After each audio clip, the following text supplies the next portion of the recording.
Hey everybody, Jason here. Welcome to the Tablas Creek Instagram live broadcast.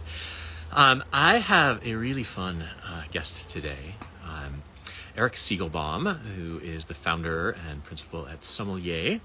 A great somm was the Somm of the Year a couple of years ago. So I'll be asking Erik to join in just a couple of minutes, but as I normally do, while I'm waiting for people to join, I want to share a few pictures of what's going on in the vineyard, because this is a time of year when things change quick.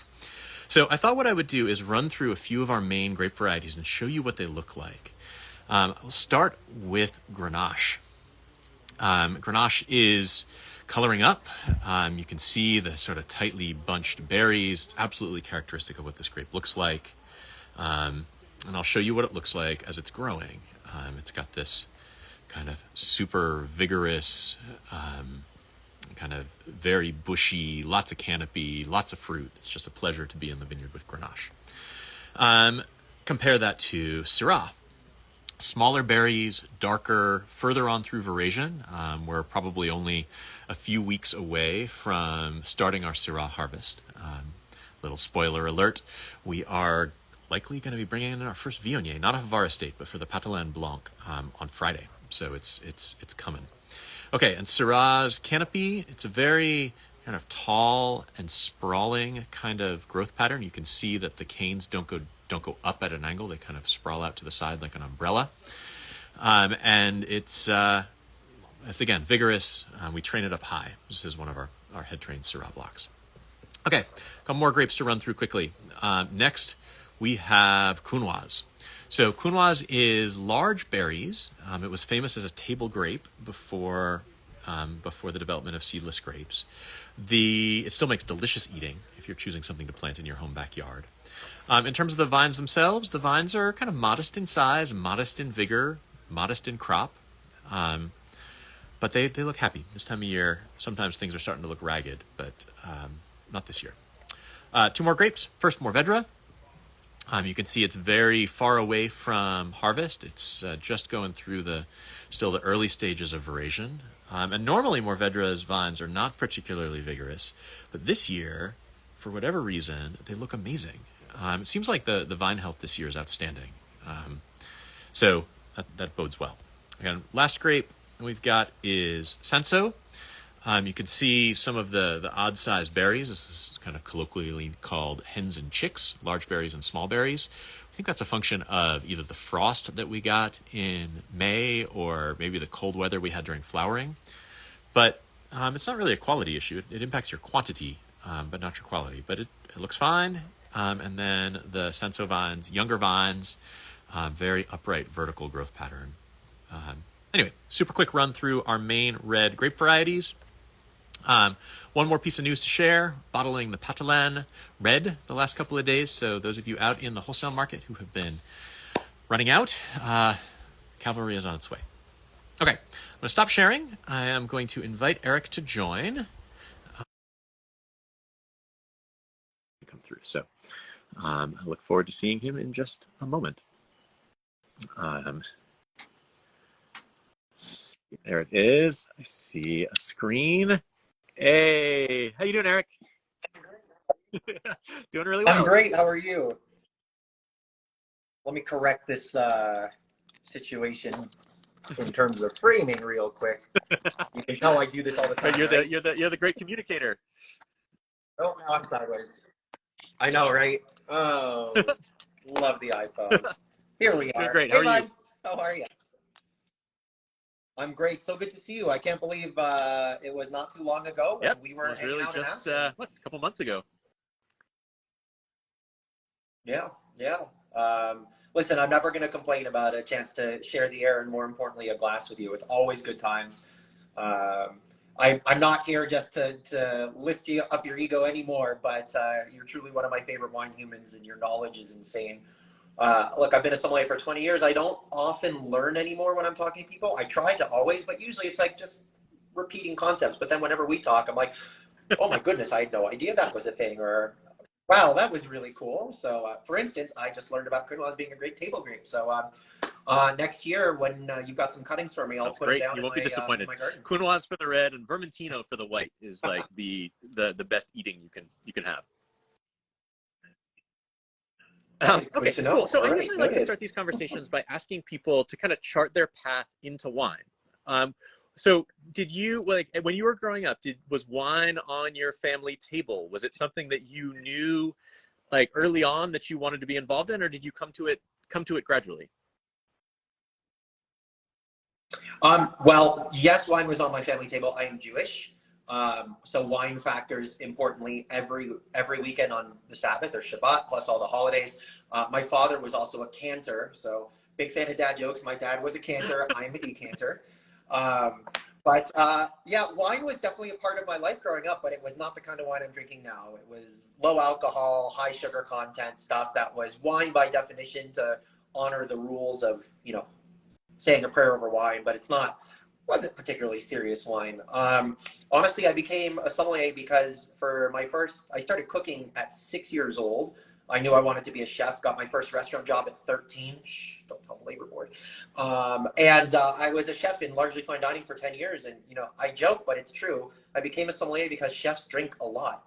And as my palate developed and I spent more and more time in fine dining, my drinking went from I want alcoholic consumption, so there were a lot of B52s and Long Island iced teas, to I want flavor as my palate is developing. And then the last place that I cooked professionally, I was the restaurant chef of a fine dining French restaurant at the Park Hyatt, Philadelphia. And so we were a tasting menu restaurant, so of course the sommelier and I had to interact a lot. He would be like, hey, I've got like 4 bottles of this. I really want to move out on a tasting menu pairing. Can you design a dish around it? And that really, really sparked my joy. But the non-sexy answer, the truth of it all, I became a sommelier because as a fine dining chef, I would watch the captain show up 3 hours after me, leave 3 hours before me, and make 3 times as much as me. I put myself through school. I graduated with crippling student loan debt. Thanks, America. And I just needed the money. And I knew that the more I learned about wine, the more I would make. So I transferred with Hyatt down to open a luxury boutique hotel in South Beach. And as we were getting the property open, they offered to any of the servers and captains, if you want to take the intro sommelier exam, we'll sponsor it. I was like, yep, I'm going to do that. That was 2004, and I have not So turned do you back feel like since. your approach as a som is still influenced by your background as a chef? Oh, 100%. I firmly believe that my success as a som is due largely to the 10 years spent refining my palate on the culinary side, but also like when it comes to food and wine pairing, like I speak chef, so I can look at a menu description and I can understand that a normal person might think that's the main flavor, but I know for sure that's not. And like, oh, they're saying tangerine, that's probably a gastrique, so I got to account for the vinegar and all that stuff. Like, chef speak made me a better sommelier. There's no question And so about it. you've overseen wine programs of all different sizes. I mean, small, big, corporate. How would you characterize the way that you think about building a wine program? I know it's a big question, but like, do you have a like a guiding philosophy that you use to put together wine programs? Absolutely. So I think many sommeliers, especially the younger generation of sommeliers, they see a wine program as a record collection of their favorite tracks. That is not what a wine program is. A wine program is a soundtrack perfectly mixed and mastered to the show, in which case the restaurant, the concept, the cuisine, whatever. There's so many times where wine I love doesn't make it into a program because it's just not concept correct. And likewise, there are times when wines that I might not be the most excited about, but I still think are good examples of what they're meant to represent, do make it into a program because it's not about me. It's about what is the soundtrack for this movie. I need a wine for the fight scene, even though I don't fight, right? So my approach to wine programs is very much like I am the composer or the musical creator that is providing the soundtrack to express the experience. And the other thing I'll tell you that most of my colleagues will hurt their brain is the amount of time I put into building a wine program is nuts. I do it a very different way. So like the last restaurant I opened for Star Restaurants as Steven Starr's wine director was St. Anselm in DC. We opened with about 860 references. I created a spreadsheet of nearly 5,000 possible wines that were going to go into that program, price points, distribution, sources, all that.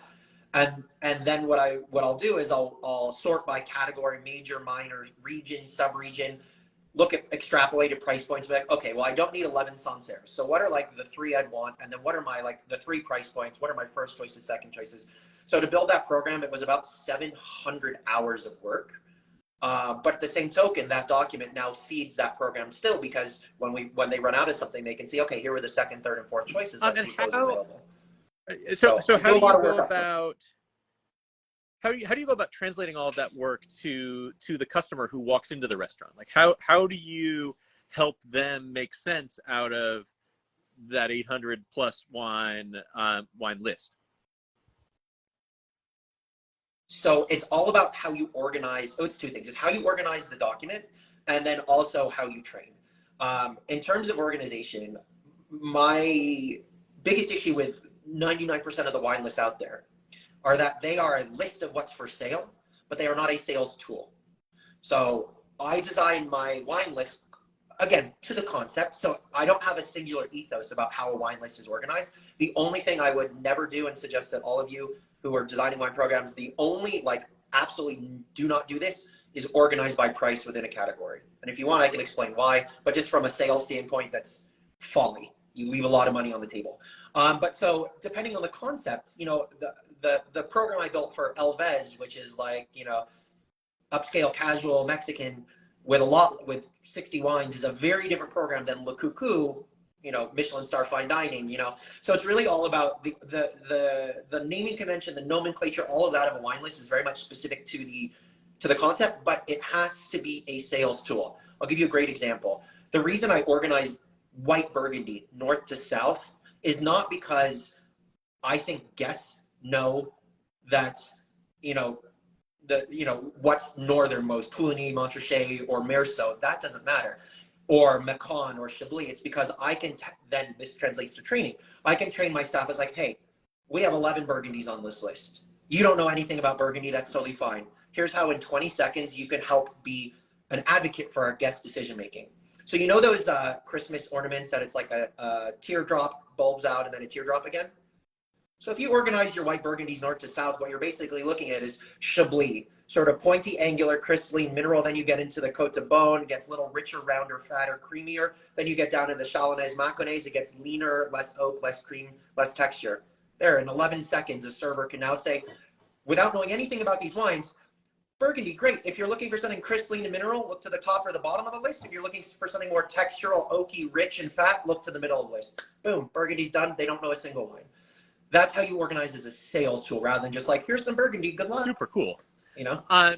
So yeah. I know, right. So talk a little bit about what sommelier is. I mean, I think it's other than just an amazing name and play on words, not what a sommelier is. You've done that, but sommelier, what sommelier, your company is and does.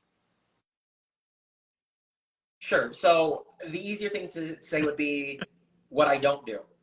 I mean, sommelier does absolutely everything related to consumers, trade, buyers, sommeliers, etc., and press, journalists, bloggers, internet personalities, whatever. Everything related to them interacting with wine. From it's largely education. So I'm the ambassador of Wines of Israel for the United States. I educate for Beaujolais, Portugal, Vino Verde, Washington State Wine Commission, Virginia Wine Board, and dozens of other regional organizations. I host in-person and digital events, a lot of digital during the pandemic.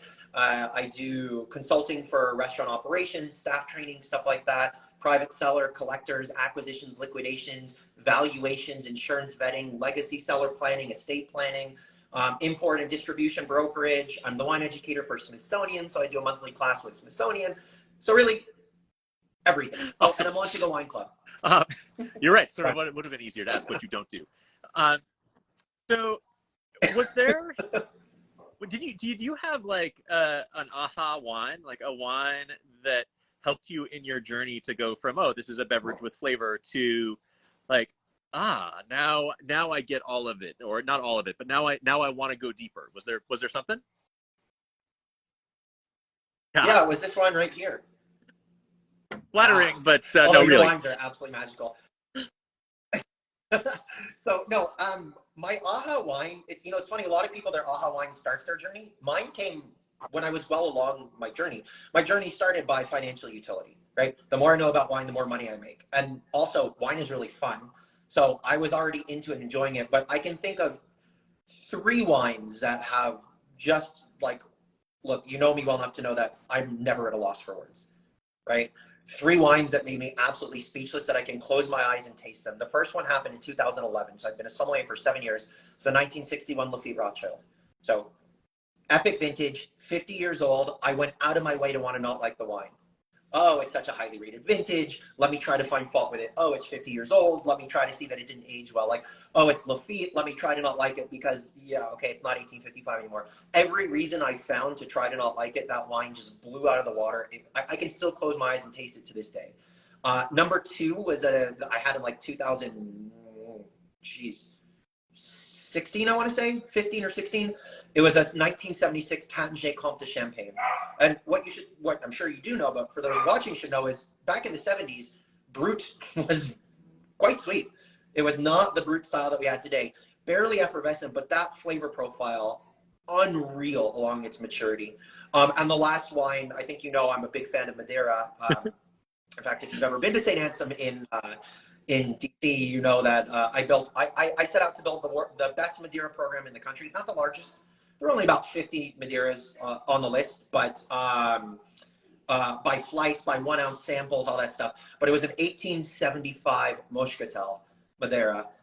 Incredibly rare grape for Madeira, but moreover, I was like, oh my God, I'm thinking about what's happening in the world in 1875, and I get to taste this wine. And that was one where I was like, I don't know how to describe this. I understand what's happening, but I don't have words for this. I love the fact that you touched on that wine is sort of a snapshot of a time and place. It's pretty unique among the things that we get to experience that are like that. I remember hearing my dad talk about his early trips to France in the 50s and early 60s, where there were still sections of cities that were rubble after World War II. And like that 61 Lafite, I mean, that was a vintage that the growers in Bordeaux, they knew they had something special. They raised their prices, and their typical buyers, most of whom were in England, balked at the price increase. And my dad ended up buying 3/4 of that vintage because he was like, this is amazing. I can sell this. And like the fact that he remembers the economic environment, the physical location, like all of that is encapsulated in something that you can enjoy 50 years later. It's really pretty amazing. Unreal. And also, it's not just a snapshot of what was happening back then, and not, I always say, like, wine is transformative, it's transcendental, it's visceral, it's experiential, but it's not just like what was happening the year it was made, but the development and the path of that bottle from the time it was produced until now. It's just unreal. Like, one of the reasons I love Madeira so much, like, look, if I'm being honest, as the wines get beyond 50, 60 years old, I have a hard time telling between, like, what's the difference between like a 1907 Cercial and a 1902 Cercial? It's like if you gave this to me blind, I was like, I don't know, they taste almost the same, right? But just thinking about what the world looked like, what was going on in the world. Yeah, for sure. And I mean, wine is alive. It is. You have the reflection of what it was then, but it continues to change, and that's one of the things I know that one of the changes that I've made in my own wine buying habits is that. Like, I made the decision a few years ago that I wanted to track that evolution of wine. So I needed to buy fewer wines, but enough of the things that I bought that I could watch them over the course of a decade or two or longer if it was the appropriate kind of wine. And just making that connection that it was that piece of wine's own journey that I was particularly interested in. It impacted my own choices in a way that I think has been helpful. And I think it also helps your palate evolve too. Like, so many times we try a wine and we try it in the microcosm of this bottle from this vintage at this time in this place, and that's our impression of the wine. But this same bottle from the same vintage in a different time, a different place might be a very different impression. So I absolutely love this idea that the same wine is a different wine depending on when you experience it. And it's, my palate has changed dramatically when it comes to experiencing. It's not even just about full maturity. It's just like wines on their evolutionary journey. I think best encapsulated in rosé. I much prefer a rosé with 2 to 5 years of age than I do current or second. And is that rosé. true across all different styles of rosé, or are there certain styles that you feel like lend themselves to that particularly well? Some more than others, maybe, but in general, I think like if we distill rosé down to what it really is, right? It is close. It's somewhere between a white wine and a red wine. If you just think from a winemaking standpoint, and red wines generally don't mind a little bit of age. High acid white wines generally don't mind a bit of age. Usually rosés are high acid. I don't know very many low acid rosés. So irrespective of the grape and the style, whether it's a very light maceration or like Chateau Simon, that's like, it could be confused for red wine, you know, when you put it in a glass, or anything in between. Just this idea that has all this structure, the acid, and also all of the extract from that skin contact to allow it to take some time to grow and develop. Like, I would rather wait for all of that stuff to come into cohesion than when they're all still like wiggling around and have the molecules haven't quite settled together yet. So across the board, I just generally prefer rosés with age. I also balk at the consumer misunderstanding of rosés and even the industry. Like, do you know how many distributors like, oh, I've got to close out this rosé because it's a 2021 and we're shipping the 2022. I'm like, no, you don't. But it's because consumers believe the darker the color, the sweeter it is. False. They believe it can age. False. They believe you're only supposed to drink it when it's warm out between like May and October and September. False. I mean, rosés have more year-round utility at a dinner table than most whites. Yours is a good example. I'm not kissing your butt, but like your rosé is awesome. But like, I love aging it. I think it's eye-opening often for people to realize that most of the like traditional Bandol houses, they usually release their rosé the next fall, a full year after vintage, with the understanding that it was going to take its time to get its way into the market, and people were going to drink it the next summer. And a lot of them have had to change that because they're like that bias that you describe is so strong in the marketplace against rosés that are more than 6 months old that like it's forcing producers to release things at times that they don't think is best. 100%. Not only that, it's forcing producers to change the way they make their rosé to meet market demands as well. I have had this conversation with so many rosé producers where I see suddenly a rosé I used to love is now lighter color, less extract. I'm like, was that a stylistic choice? Was that a vintage driven situation, or was that a market thing? And I can't tell you how many times I get this sheepish, like, they want lighter rosés, and it's not my preference, but who am I? I'm just the winemaker. I have to make what the market wants. And it just makes me want to go, no, make your great wine. I mean, I just had, okay, so like I'm not trying to psalm flex or anything, but if you want the perfect example of rosé's ageability, I mean, I just had a few weeks ago a 2011 Lopez de Heredia rosé. I think 2012 is their current vintage, so it wasn't even current release, but like, still glorious, and also so young. So like, if you can get your hands on a bottle of that, and that's like the absolute benchmark to understand rosé's ageability. But even still, like, I mean, I routinely age $10 and $12 and $15 a bottle rosés from domestic or foreign for a couple of years before I start. No, I think it's a great example of where a little bit of knowledge gets people into trouble. So can you talk a little bit about what you're doing? Yeah. No, just enough to be. Can you talk a little bit about what you're doing with the Smithsonian? Because I think that's pretty cool. Sure. So I just got picked up now for, I guess, my 4th year, because I started in 2019. I just got renewed for 2023. So I'm Smithsonian's wine educator. Every month I do a digital class. And if you want any information about this, just follow me on Insta, because I post probably too much incessantly about it. At least 2 or 3 posts before each class and a couple stories. Attended by, I don't know, a few hundred, 400 or 500 viewers. It is capitulated to a consumer audience, but there are plenty of on-trade people that take the classes too. Every month is a different theme. In fact, you participated in one of those. Well, your wine participated in one of those. I can't. That was our exploration of the Central Coast, Santa Lucia Highlands, and Paso Robles, and we used this exact wine, as a matter of fact, as demonstrative Rhone variety expression of the Central Coast. But basically, every class is a different theme. So next week, August 19th, is my August class. It is Secrets of the Sommelier, basically hidden gems, drink like we drink. Oh, there's some really fun wines in there. Let's see. October is a night in Northern California. No, sorry, September is food and wine pairing through Beaujolais. So it'll be all Beaujolais, some really amazing Cru Beaujolais, some white Beaujolais. October is a night in Northern California, so exploring the North Coast Appalachians. November is Spain. December is France off the beaten path. But every class has a theme, often regionally, but like earlier this year, I did extreme viticulture. In February, I did making the world a better place one glass at a time, you know, thinking about love, featuring wineries that have heightened environmental, charitable, and social contributions in what they do. But yeah, the Smithsonian classes are great. Like I said, they're 2 hours on a Friday night if you're on the East Coast, 6 to 8, obviously a little earlier if you're Mountain Time where I'm in Denver or West Coast.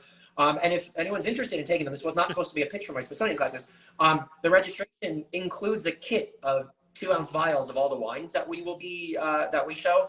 It's local pickup in DC, but if you're interested, you can just send me a DM and I can arrange to ship your kits anywhere across the country. Does the Smithsonian have a mission to educate about wine? How does this fit with the Smithsonian's broader mission? I think, all right, so now I'm speaking for an organization that I don't represent, but Smithsonian's, I believe, their general mission, if I were to interpret and paraphrase, is to sort of invigorate the mind with enriching educational content. And that spans across all sorts of disciplines. I mean, they have lectures on everything you can imagine, a lot of history, a lot of science, a lot of everything. And the wine space is something that a lot of people are very interested about. Outside of some of the celebrity hosted things, like I'm not competing with Neil deGrasse Tyson for audience. Like his sessions are like 2,000 people strong. But outside of like when a celebrity's coming in to do something, I think my classes are one of the most widely attended Smithsonian Associates events that there are. And it's just because people love wine, but I have a job and you're a winemaker, but to a certain degree, we both have jobs because if wine were easy, everybody would know and everybody would do it. And there's so much stigma around moldy grape juice that makes it very complicated for consumers. So I would suggest that my audience, because I do get a lot of feedback, is an equal balance of people who really want to learn more about wine, and moreover, people who just want the discovery from a professional who can say, hey, let's talk about this region or this concept. These are the wines. These are the 6 or 7 representative samples of like, this should be on your radar. Because I promise you this, no wine enters a Smithsonian class that I don't stand behind. So I remember that fits in with what, it was probably now, I don't know, 6, 7, maybe longer, 6, 7 years ago, maybe longer. The Rhone Rangers came to DC and hosted a tasting at the Natural History Museum, at the Smithsonian's Natural History Museum. And we were like, why does the Smithsonian want to do this? I mean, it's awesome.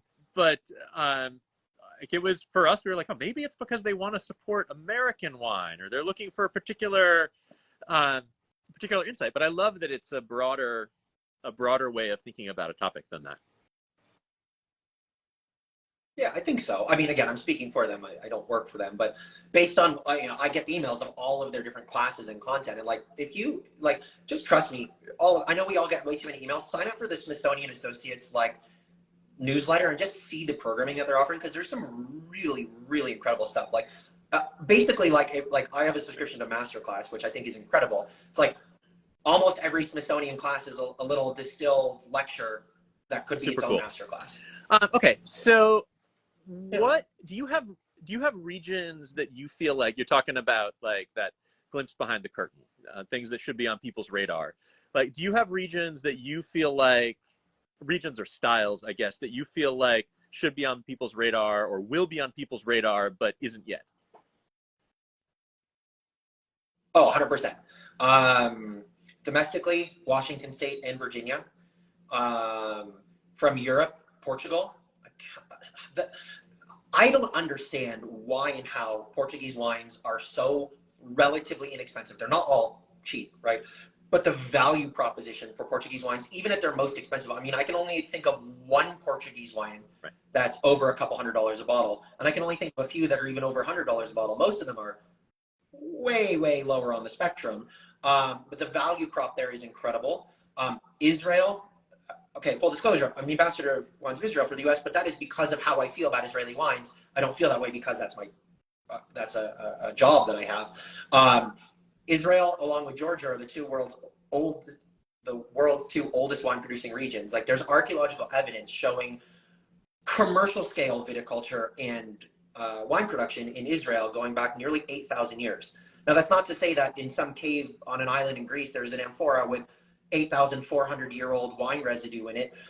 But when I say commercial scale, like, I don't know if you saw this, but about a year ago, they unearthed a winery ruin, like a Babylonian, you know what I'm talking about? It's like a Babylonian era winery, and they extrapolated production based on the size of the space to 40,000 bottles of modern day equivalency, which, if you think about that, in that time with no electricity, no mechanization, nothing, 40,000 bottles would be like a 200,000 case winery today in equivalent production, right? So just unreal. But, you know, what I love about Israel gets a bad rap because people think Israeli wines are kosher. Kosher wines are Manischewitz. Manischewitz is sweet garbage. Repeat, right? First of all, not all Israeli wines are kosher, but not all kosher wines are garbage. In fact, kosher is like organic or biodynamic, or dare I say natural, in that a wine can be organic or biodynamic and be delicious, or a wine can be organic or biodynamic and be terrible. That it is organic or biodynamic has nothing to do with the quality of the wine. Kosher is the same thing. Kosher does in no way impacts the quality of wine. Winemaking impacts the quality of wine. So once people get past that and they realize that Israel is geopolitically the Middle East, but climatically it's the Eastern Mediterranean, and you start to lean into Mediterranean varieties, dude, I will send you a Grenache Blanc that will blow your mind. You're especially knowledgeable about Rhone varieties. The best Grenache Blanc I've ever had in my life comes from Israel. I had a Grenache Noir from Fifth Leaf Vineyard, 5-year-old vines that I had blind, and I thought it was Fonsaletta Reyes. I swear I had no idea it was Israeli. Morvet, I think Carignan is the future of Israeli red grapes. But then the other really cool thing there, and then I'll get off the Israel soapbox, biblical era varieties. The stuff that Jesus and Moses and Abraham and Miriam and Rachel and Leah were drinking. Bituni, Hamdani, Jabali, Moawi, Dabuki. There are wines being made from these grapes now. They've been found, they've been genetically identified, and there's not a lot of them, but you can drink a taste of the Bible, so cool. Which is super cool. Definitely want to taste that Grenache Blanc. That sounds totally fascinating. And I know a few years ago I was doing kind of climate comparisons for Paso Robles, looking for the ways in which it was like and unlike the Southern Rhone, because it's broadly similar, but it's not the same. And of all of the places that popped up in my research, the closest match to the climate of Paso Robles was actually Lebanon. That kind of, again, the Eastern Mediterranean, very much the same thing that we see here, where all of the rain is in the winter, where you get a big swing in temperature between daytime high and nighttime low. It was like you superimposed those rainfall and temperature graphs on each other, and they were like, you couldn't tell which was which. So it makes a ton of sense that those varieties would really thrive in that place. All right, I have an idea. You have the winemaking prowess. I have the vineyard access. Do you want to make an Israeli wine? I have access to the winemaking prowess. I am not the winemaker, but let's talk. All right, let's do it. That would be amazing. Obviously, Rhone varieties. That is definitely our wheelhouse. Cool. So Love it. It has been half an hour. I can't believe that it has already been half an hour. I could talk to you all afternoon.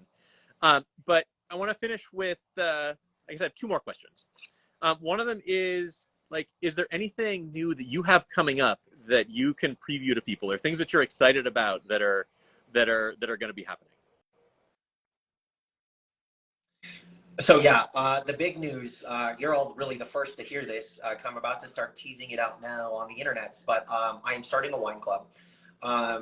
And my wine club is designed to be incredibly different than every other wine club, because most wine clubs are predicated on some version of either overtly stated or implicit in marketing.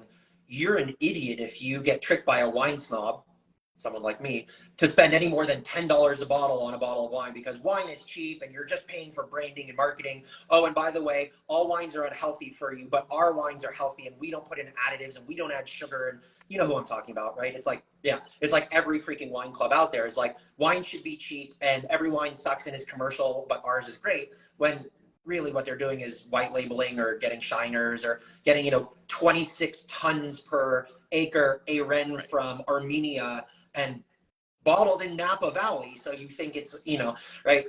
Also, the idea behind my wine club is like, where do you go when you actually have a palate for wine and an interest in discovery, and you want the experience and also a sense of community, but you actually have a disposable income and you want to drink good wine?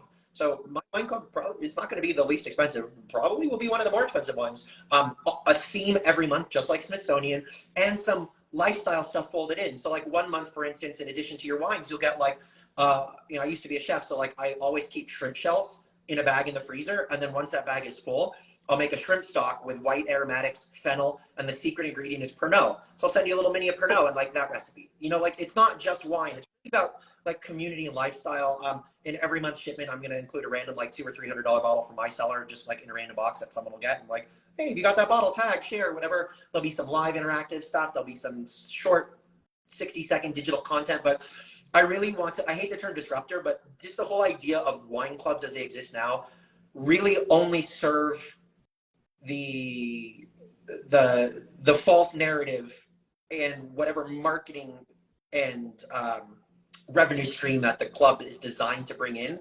And I don't think really any of them serve the consumer. So I would defend our wine club as serving the consumer, as long as the wine club member loves Tablas Creek. That's the difference between winery wine clubs, where, like, of course, the winery is going to be showing their best stuff from ones that source. Yeah. No, I'm excluding winery wine clubs in this. I'm talking about subscription wine clubs where it's not. I just wanted to make sure that, like, let us send you. In case anybody were listening, that they got the full context. Cool, awesome. I can't wait. I'm looking forward to learning more. And last thing, so if people want to learn about this or want to follow you beyond just following you on Instagram, are there ways that you suggest that people follow what you're doing? Sure. I'm very active on Instagram and Facebook. That's probably the best way, because I try to put everything I'm doing on the internet, just so that people can be aware. But anyone's welcome to direct message me or email me. I will always respond, not always quickly. But yeah, for the Smithsonian stuff, keep an eye on Smithsonian site, but I also in my social media post that stuff out. But yeah, honestly, like I'm happy to receive emails. Erik4wine@gmail.com, ERIK, the number 4. If you can't spell wine, don't even bother emailing me at Gmail. Or you can DM me on any of the social channels. But I know we have to go. Sure. But can I ask you a question? So you have basically broken the industry with finally putting a premium wine in a 3-liter bag-in-box. And can I just like stand up and applaud for that? Because I have been preaching the message that format does not dictate quality for so long. But Tablas Creek was the first winery that I know of to be bold enough to be like, we're going to put an expensive, I mean, what is it, like $60, $70 for the box? 90, freaking amazing. I mean, and remember, like, okay, divide by 4, right? It's a 3-liter. So if you want to know the equivalent bottle price, the equivalent of 4 bottles of a $28 bottle of wine. So, I mean, if it were the 4 bottles, it would cost $112. So it's a savings off of that. But it's all a part of us trying to figure out in all of the aspects of what we do, like, how do we have what we do have a smaller negative footprint and a larger positive footprint? And it's eye-opening, I think, to people that, like, the glass bottle accounts for more than half of the carbon footprint of the average California winery.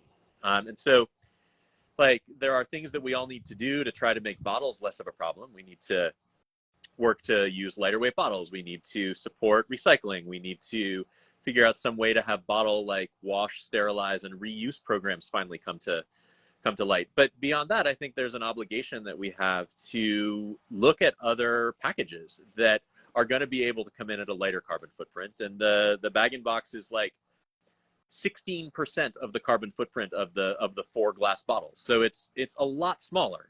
And there are also advantages in terms of preservation. Like, you can open a box of wine, have it in your fridge for 2 months, and the last pour is going to be just as good as the first. Weight, storage space. There's lots of reasons why people should take another look at it. And the fact that if you go to a grocery store and, like, the most expensive box of wine is $35 on a shelf, like, that's a choice of who has chosen to market their wine in a box. That's not, as you say, the format does not dictate the quality. So it's just a start. We only did 400 boxes of the 500 boxes of the white, like 600 boxes of the rosé.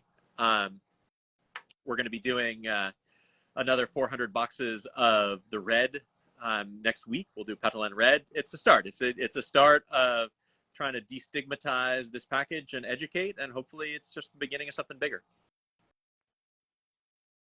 I mean, you've been doing a great job. I can't get one. I've been trying. Batch of rosé that we made sold out in 4 hours, so you're not alone. That's unreal. It's so so happy to hear that.